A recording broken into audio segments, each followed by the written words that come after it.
शिरको बाटो शिखर भिरको बाटो खोली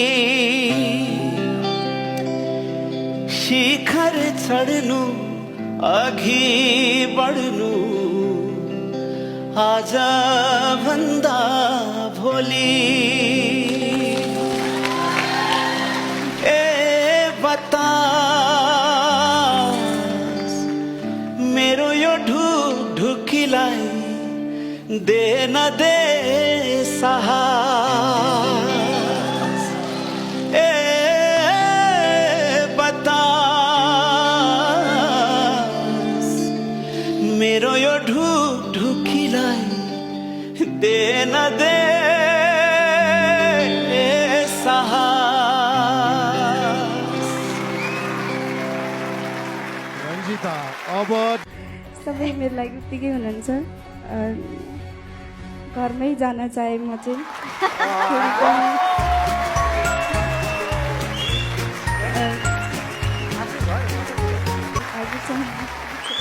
आफ्नै गाउँ फर्किआए मीठा मीठा सपना ल्याए उकाली ओह्राली गर्दै हो यदि रञ्जिता बाई चान्स तपाईँको गुरुले अथवा कोच प्रमोदले त्यो सेप बजाउन नथिसेको भए तपाईँलाई कुनै पनि हालतमा चाहिँ खेल टिममा ल्याउँथे।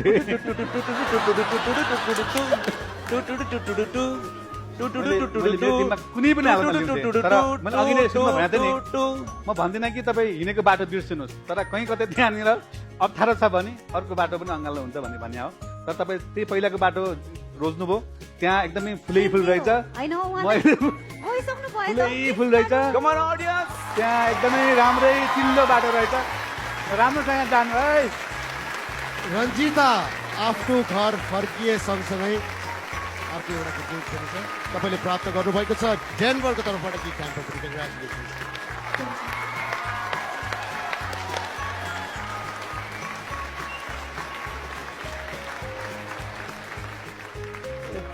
गर्दैन त्यो दुईजनालाई काफी भयो, बोल्नै पर्दैन काफी।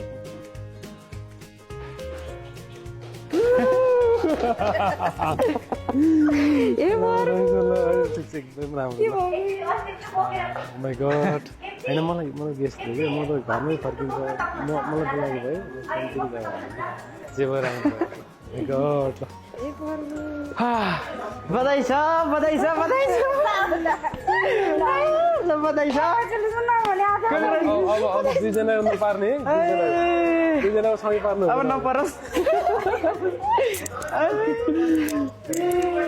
ल ब्रदरलाई पनि बधाई छ। Thank you thank you. कता खुसी लाग्दो रहेछ। ओ माइ गॉड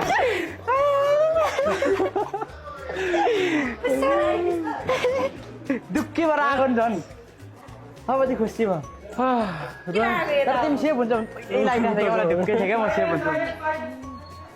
खासमा दुइटैले बेस्ट गर्छौँ भन्ने थियो अनि स्टिल सेप त त्यो थियो दिमागमा त भइहाल्छ, अभियसली सबैलाई हुन्छ।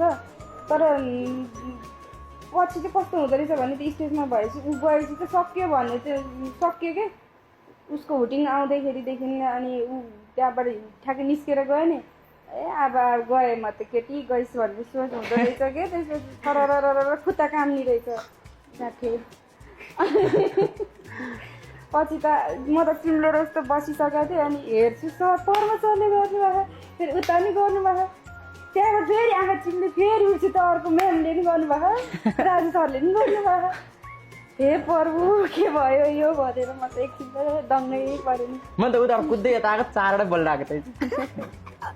जति पर्व सरले मलाई यो पिरियडसम्म नै बुझ्नुभयो त्यति खेमदाईले पनि उत्तिकै बुझ्नु भएको, मलाई कोच खेमले पनि उत्तिकै बुझ्नु भएको, मेलना म्यामले पनि राजु सरले पनि मेरो ट्यालेन्ट त चिन्नु भएरै होला सायद। तर प्रमोद सरले जति बुझेर गर्नुभयो सायद अरू म्याम सरहरूले बुझ्नु अझै टाइम लाग्ला कि। तर प्रमोद सर भने त आफ्नो हो नि त, अब कोच आफ्नो गुरु मानिसकेको, आफ्नो अभिभावक मानिसकेको, त्यही भएर त्यही